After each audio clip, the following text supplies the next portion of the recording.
ছাত্র রাজনীতি যারা করে, আমার কাছে মনে হয় ক্যাম্পাসে ফার্স্ট ইয়ারে আসার পরে তারা মনেই করে তাদের হলের একটা সিটের জন্য বড় ভাইয়ের পেছনে গিয়ে স্লোগান দেওয়া দরকার, হাতে তালি দেওয়া দরকার। তারা মনেই করে এই ঢাকা শহরে এসে সাস্টেইন করার জন্য তার একটা পাওয়ার স্ট্রাকচার দরকার।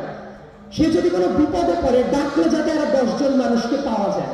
সো এই ধরনের ইনসেন্টিভ পাওয়ার একটা রাস্তা হলো ছাত্র রাজনীতি থাকে।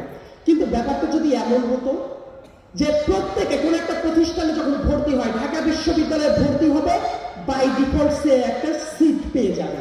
ঢাকা কলেজে ভর্তি হবে, সে জানবে তার একটা সিটের জন্য কারো তাবেদারি করতে হবে না, 3 বেলা খেতে পারবে, কারো তাবেদারি করতে হবে না। তারপরে কেউ যদি রাজনীতি করতে চায় সেটা সে অপশনাল বেসিসে যদি করত, ওই জায়গায় জেনুইন ছাত্র রাজনীতিটাই অনেকে করত।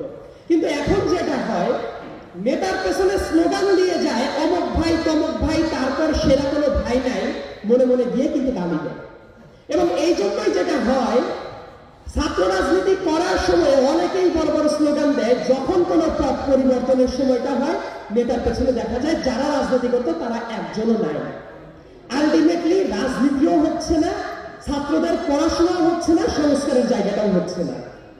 এবং ছাত্রদেরকে এই যে নিঃস্বার্থে ব্যবহার করার কালচার, দুঃখজনক ভাবে বলতে হয় অনেক শিক্ষক এই ব্যাপারটাকে এন্ডোর্স করে। এই ব্যাপারটা সবচেয়ে হরিবল একটা ব্যাপার। আপনারা দেখবেন ছাত্ররা যে মুহূর্তে রাজনীতিতে সরব হয়ে যাচ্ছে, অনেক শিক্ষকেরা তাদের নিজেদের স্বার্থে সেই ছাত্রদেরকে ইউজ করছে। কিন্তু যে ছেলেটা একটা কলেজে চান্স পাচ্ছে, বিশ্ববিদ্যালয়ে চান্স পাচ্ছে, তার কিন্তু পরিবার ছিল, বাবা মা ছিল। আমি ছাত্র রাজনীতিতে ওই নেতাদের দেখতে চাই যে নেতাগুলো তাদের কর্মীদেরকে বলতে পারবে, ভাইয়ারা তোমরা আগে পড়াশোনাটা করো, তোমরা 5 বছর পরে ক্যারিয়ারে কি করবা সেইটা আগে ভাবো।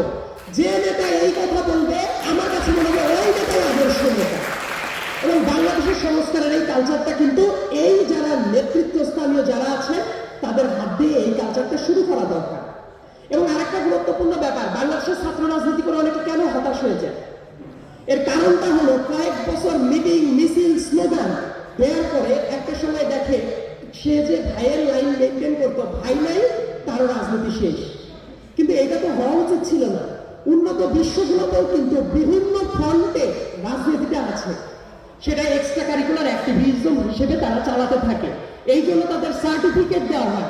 এই ছাত্র রাজনীতির জায়গাটাকে ব্যবহার করে তারা বিভিন্ন লিডারশিপ কোয়ালিটিতে যায়। ছাত্র শিবির, ছাত্র দল এবং বাম সংগঠন যারা আছে, কতগুলো সংগঠন তাদের কর্মীদেরকে ট্রেন আপ করে বিদেশের বিভিন্ন সেমিনারে পাঠায়।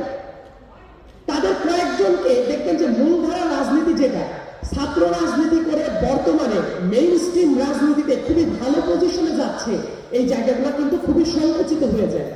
কিন্তু রাজনীতি যারা করে তারা যদি শিক্ষিত মানুষই যদি রাজনীতিতে আসতে চায়, তাহলে তো এটা একটা ভালো প্ল্যাটফর্ম হতে পারত।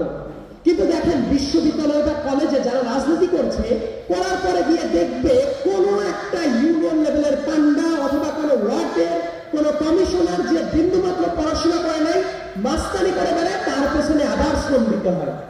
কিন্তু ব্যাপারটা যদি এমন হতো, ছাত্র রাজনীতিতে যারা আছে বিভিন্ন ক্ষেত্রে তারা যদি